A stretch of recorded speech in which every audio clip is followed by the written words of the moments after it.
Muy buenos días, queridos estudiantes. Hoy vamos a hablar sobre el movimiento uniformemente acelerado.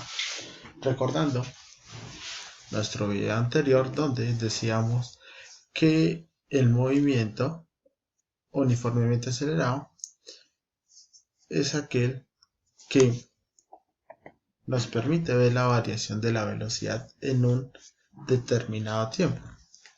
Es decir, si aumenta, disminuye o si se mantiene igual.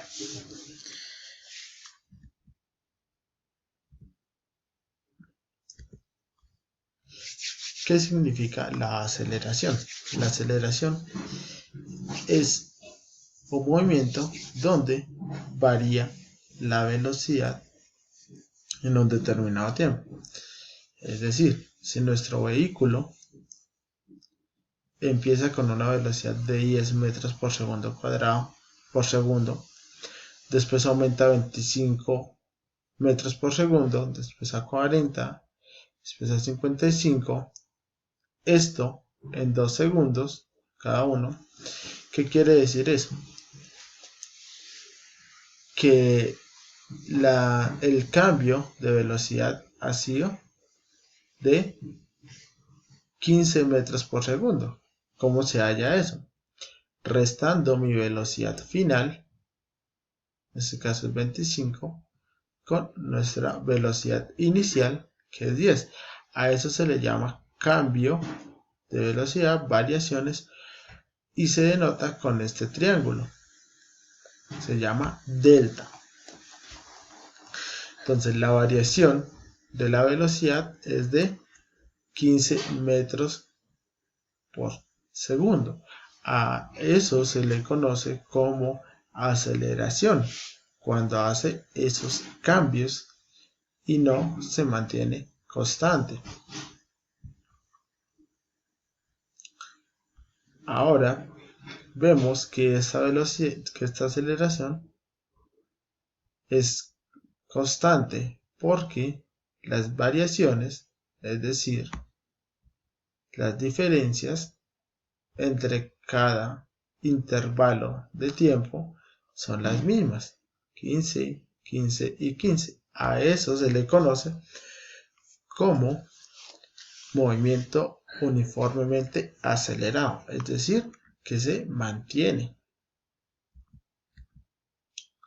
Por otra parte, también hay que recordar que la velocidad es un vector. ¿Qué quiere decir eso?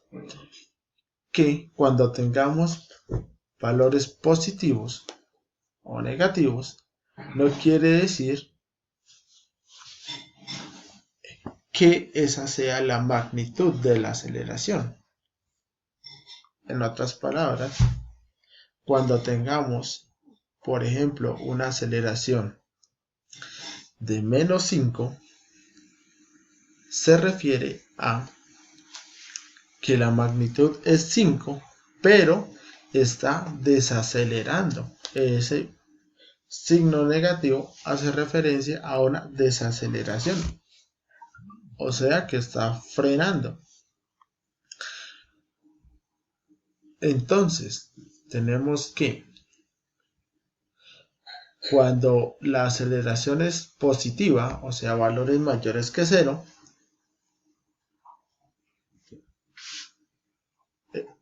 nos dice que está acelerando el vehículo. Cuando tenemos que la aceleración es menor que 0, hace referencia a los negativos, o sea, resultados negativos. Y eso, a su vez, nos dice que el carro está frenando, el vehículo, partícula o lo que estemos analizando está frenando. Y por último, cuando la aceleración es igual a 0, quiere decir que pasa a ser una velocidad. Bueno, recuerden eso, pasa a ser una velocidad, ya que no hay cambio entre esas velocidades pasa a ser un movimiento constante, rectilíneo pasa a ser una velocidad. Bien. La definición formal de aceleración nos dice que es un movimiento donde la magnitud o dirección cambia respecto al tiempo. Es decir, que hay un cambio de velocidad en un intervalo de tiempo. Entonces ya nos podemos imaginar que es una fórmula donde se hace una división. Como en el ejemplo anterior del vehículo, tenemos que hay una velocidad final y una velocidad inicial sobre un determinado intervalo de tiempo. O sea que esta es nuestra fórmula inicial para calcular la aceleración cuando tenemos dos velocidades. Recordemos que el v sub f hace referencia a la velocidad final y el v sub 0 hace referencia a la velocidad inicial. Bien. Pero además de eso, hay otras fórmulas que nos permiten calcular además la distancia en el caso del movimiento anterior, que es el rectilíneo uniforme, donde teníamos la velocidad es igual a la distancia sobre el tiempo y que a partir de ahí hallamos la distancia o hallamos el tiempo. En este trabajo también se puede hacer, en esta parte del movimiento uniformemente acelerado también lo podemos hallar. Vemos una fórmula para distancia que es la velocidad inicial más la velocidad final dividida entre 2 multiplicadas por el tiempo. Vemos la velocidad final. Otra ecuación para la distancia. Otra ecuación para la distancia. Una ecuación donde tenemos la aceleración, velocidad final al cuadrado. Y por último, nuestra fórmula principal. Bien, son muchas fórmulas y la pregunta es, ¿cuál debo utilizar o cómo me debo guiar para utilizar estas 6 fórmulas? Lo que debemos ver primero es que hay fórmulas que me permiten hallarla. Por ejemplo, en la primera tenemos para hallar la distancia sin tener en cuenta la aceleración. En cambio, en la tercera tenemos en cuenta la aceleración, pero no tenemos en cuenta la velocidad final. En la cuarta tenemos la velocidad final, pero no tenemos la velocidad inicial.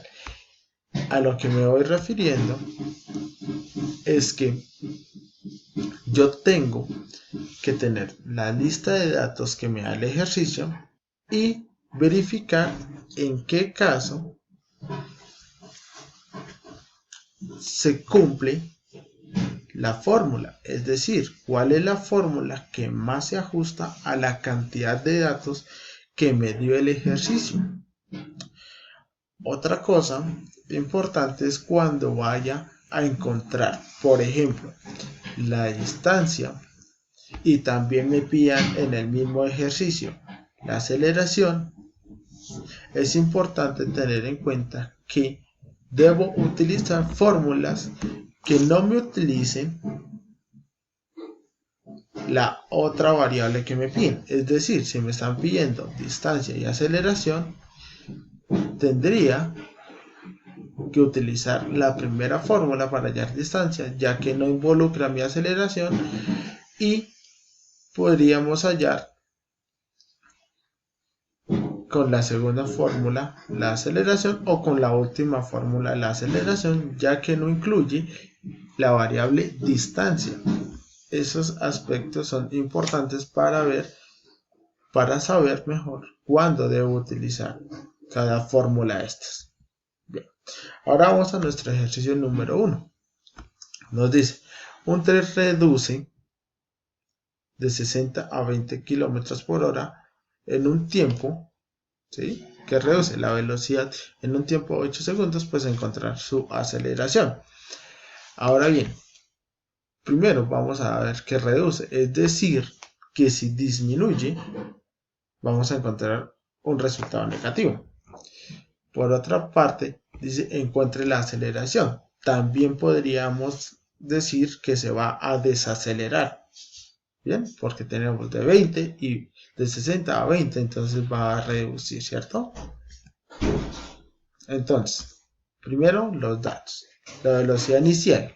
La velocidad inicial es la que primero nos nombran o la que nos dicen que parte de tal velocidad o que inicia con tal velocidad o parte del reposo. Cuando dice que parte del reposo es porque el vehículo o la partícula está quieta, es decir que su velocidad es cero. En este caso, su velocidad inicial nos dice que es de 60 km por hora y lo voy a pasar al sistema internacional, ya que la aceleración la damos en metros por segundo al cuadrado. Lo mismo con su velocidad final, que son 20 km por hora, y su tiempo 8 segundos. Entonces, lo primero que debemos hacer es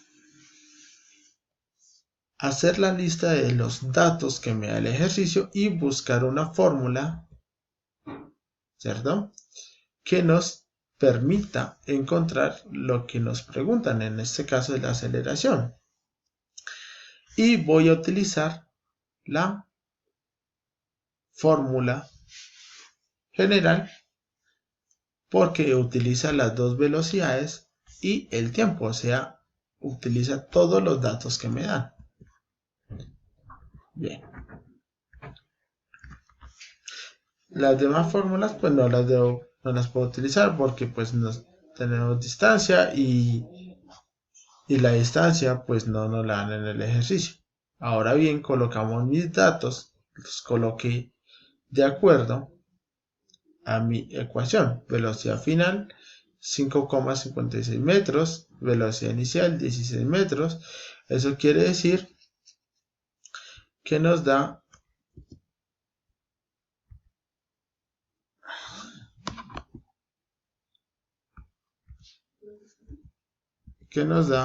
un valor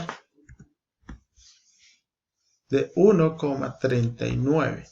Es decir, que ese valor lo coloqué ahí sin el signo porque ya vimos que se está desacelerando. ¿Cuánto? 1,39 metros por segundo al cuadrado. Es importante diferenciar entre segundo, que es la velocidad, y segundo al cuadrado.